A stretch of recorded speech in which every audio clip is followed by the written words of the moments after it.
शांति। प्रजापिता ब्रह्मा कुमारी ईश्वरी विश्वविद्यालय में आज ज्ञान मंथन स्टूडियो में एक ऐसी दिव्य आत्मा हमारे सम्मुख है, बाबा के नैनों के नूर, जो कम समय में काफ़ी अच्छे अनुभव के साथ आगे बढ़ रहे हैं। ऐसे हैं हमारे डॉक्टर मनीष भाई, जो आप बरेली से पधारे हैं। आज अपने जीवन के कुछ परमात्म प्यार के अनुभव शेयर करेंगे। ये कैसे इन्होंने परमात्म प्यार के अनुभव किए और इस ज्ञान मार्ग पर चलते हुए बहुत ही सुंदर अनुभव के साथ आज हमारे सम्मुख उपस्थित हुए हैं।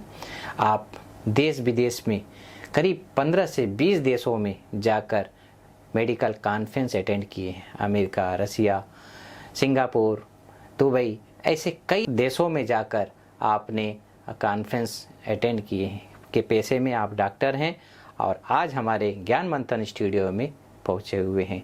ऐसे दिव्य आत्मा का हम स्वागत करते हैं। ओम शांति। ओम शांति।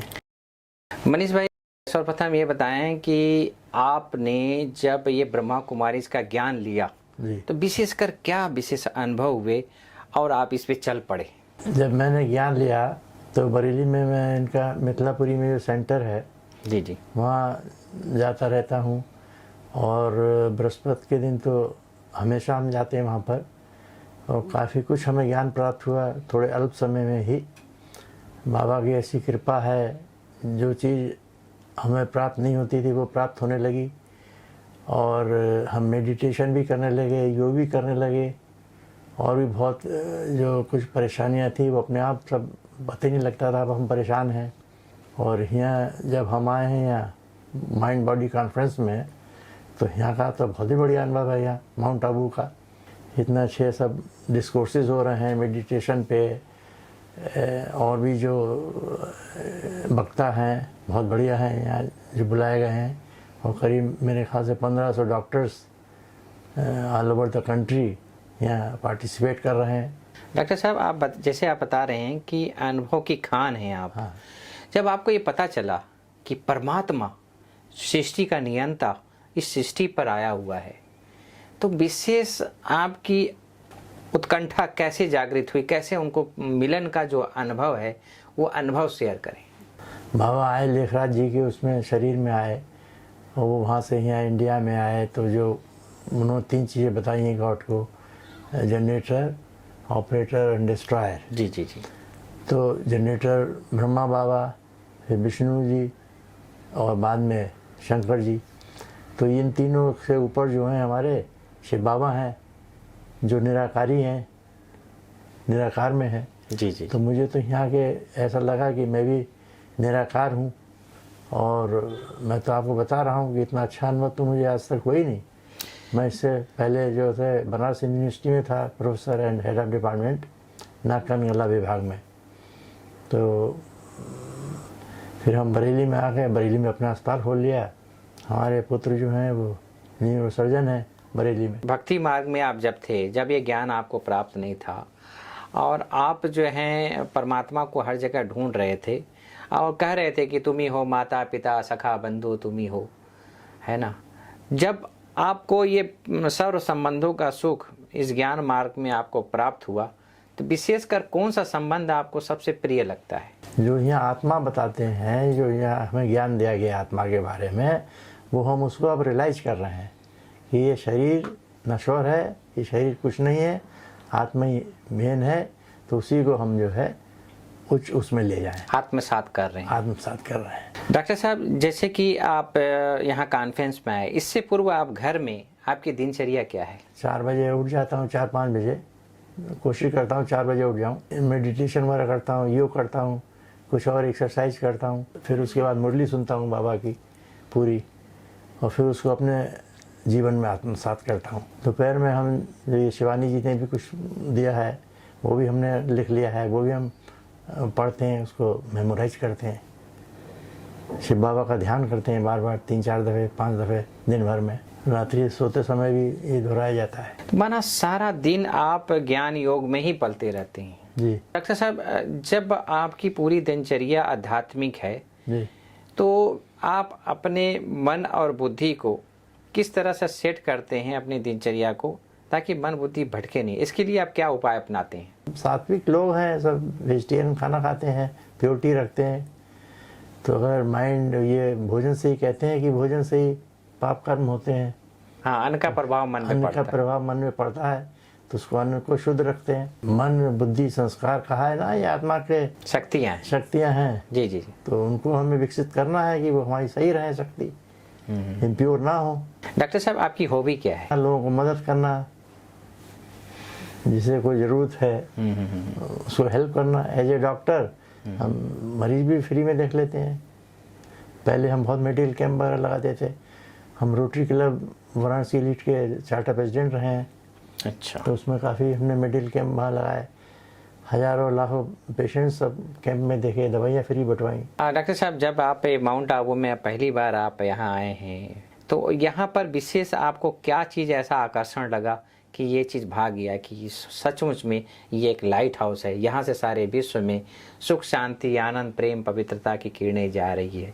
ये अनुभव आपने कैसे अनुभव किए? ये हम जब बाबा के कमरे बैठते हैं सुबह शाम दोपहर को, तो हमें आभास होता है अंदर से कि हम सही जगह आए हैं और इससे करने से सबका कल्याण होगा। जो भी मनुष्य इसे इन्हें फॉलो करेगा, और ये तो गॉड का ही घर है और वही सबको चला रहे हैं, यहाँ पे हम लोग भी चला रहे हैं। तो ये अनुभव है मेरा कि शिव बाबा सुप्रीम है, निराकार है, और हम जैसा वो कहते हैं वही होता है। जो वो चाहते हैं वो करवा लेते हैं, चाहे किस रूप में करवाएं। उसके लिए वो करण करावन हार भी कहते हैं उसको। आने वाला जो समय है, उस समय को, संकल्पों को सफल बनाने के लिए आपका क्या प्रोग्राम है? कैसे आप उस चीज़ को सफल करेंगे? चार चीज़ें हैं। एक तो प्योरिटी है, प्योर रहना चाहिए हमें, ऐसे कर्म करना चाहिए कि हम प्योर रहें, गलत कार्य ना करें, और अन्न शुद्ध लें, सात्विक खाना खाएं, और किसी को अहंकार ना करें। अहंकार, काम, क्रोध, लोभ, मोह, अहंकार, इनसे दूर है। और जितना हम इससे दूर रहेंगे उतना हम निरोगी हमारी रहेंगे। आत्मा प्योर होती जाएगी। जी जी जी जी, बहुत सुंदर। कहाँ तक आप देख पा रहे हैं कि ये बच्चे भी हमारे इस पथ पर चलने लगेंगे, या आपके पथ चिन्हों पर ये भी आध्यात्मिक मार्ग को अपनाकर आगे बढ़ेंगे? कहाँ तक आपका उनके प्रति शुभ भावना, शुभकामना है? नहीं, हमारे बच्चे भी ठीक हैं, सब सात्विक भोजन लेते हैं और सब बहुत काइंड टाइप के हैं, अहंकारी नहीं है। इनसे काम, क्रोध, मद, लोभ सबसे दूर है वो। और हमारा एक जीवन में मोटो रहा है कि don't run after the money. पैसे के पीछे मत भागिए, काम करिए। किसी का कार्य है, किसी मरीज को देखना है, जिसका भी कोई काम करते जाइए। आपको काम करने को दिया है, फल की प्राप्ति इच्छा मत रखिए, वो अपने आप आ जाएगा। अब गीता में यही कहा गया।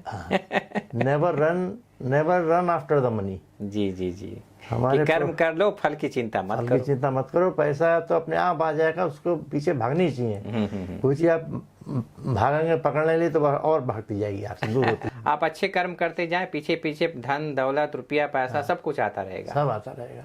डॉक्टर साहब, जैसे कि आप इस आध्यात्मिक मार्ग में आगे जा रहे हैं, आपके अपने खुद के प्लान क्या है? नाक कान गले के स्पेशलिस्ट हैं, तो उन मरीजों को जो भी यहाँ से कहेंगे, डॉक्टर शाह साहब, बनवारी लाल शाह साहब, या और भी जो यहाँ एडमिनिस्ट्रेटर्स हैं, तो हम सेवा देना चाहेंगे।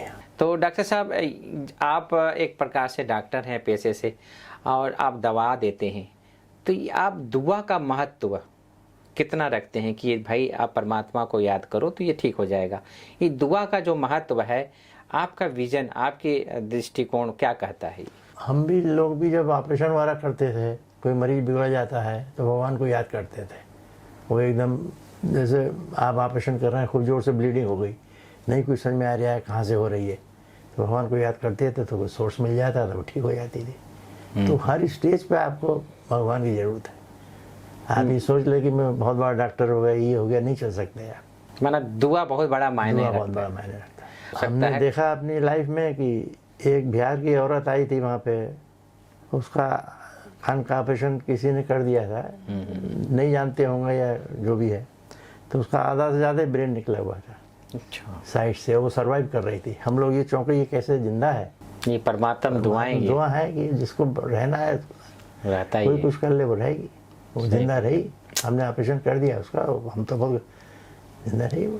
और उनकी दुआएं आपको लग रही है, इसीलिए नेक्स्ट टू भगवान डॉक्टर्स को कहते हैं। तो ये जो पेशेंट आपके पास आते हैं, ये जो पेशेंट हमको दुआ दे के जाते हैं, अपने प्रति कितना आप दुआ का महसूसता होती है कि इनकी दुआओं से मैं बहुत खुश हूँ, बहुत संतुष्ट हूँ, बहुत आगे बढ़ रहा हूँ, परमात्मा को भी पा चुका हूँ और परमात्मा के पलकों में पल रहा हूँ। हमने किसी का आहित नहीं करा है और ना हमने पेशे को अपना वो कि पैसे के लिए कुछ गलत काम करा हो। I have never did it. जो ज़रूरी है वो सही चीज़ बताना ही है। डॉक्टर साहब, आप जब यहाँ पर आए और दादी जी से मिले, दादियों से जब आप मिले, तो वो क्या फीलिंग रही, क्या दादी ने आपको वरदान दिए और शेयर करें। हम यहाँ दादियों से मिले, एक तो हमने रिंग सेरेमनी करी और दूसरी दादी से भोग भी लगवाया है यहाँ बाबा को। दादी से मिलके हमें बहुत अच्छा लगा। हमें ऐसा लगा कि परमात्मा से हम मिल रहे हैं, दोनों दादियों से। और फिर हमने जो मॉर्निंग में मुरली सुनी यहाँ पे भोग से पहले, उसमें तो बिल्कुल ऐसा लग रहा था कि वो परमात्मा ही है इनके रूप में, जो वाणी चल रही जो थी। वाणी चल रही है या जो अव्यक्त वाणी थी उससे पहले वो थी। जी जी। डॉक्टर साहब, आपका फ्यूचर प्लान क्या है। सही चलते रहे और ये सब काम, क्रोध, लोभ, मोह, अहंकार से दूर रहे तो हम देवता बन जाएंगे, फरिश्ता बन जाएंगे।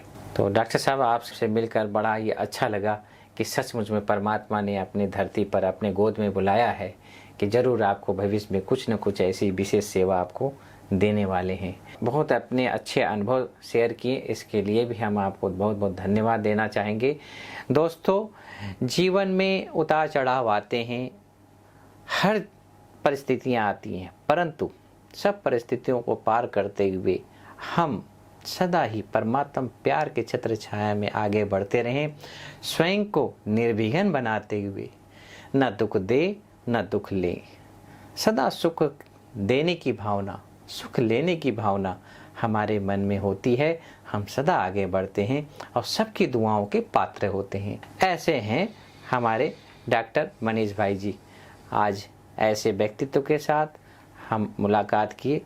दोस्तों, कुछ भी आपको इस एपिसोड में आपको कुछ विशेष अनुभव आपको प्राप्त हो, ज़रूर आप फीडबैक दें और एक नई व्यक्तित्व के साथ नए समय पर फिर हम आपके सामने प्रस्तुत होंगे। तब तक के लिए ओम शांति। डॉक्टर साहब, ओम शांति। बहुत बहुत धन्यवाद। ओम शांति।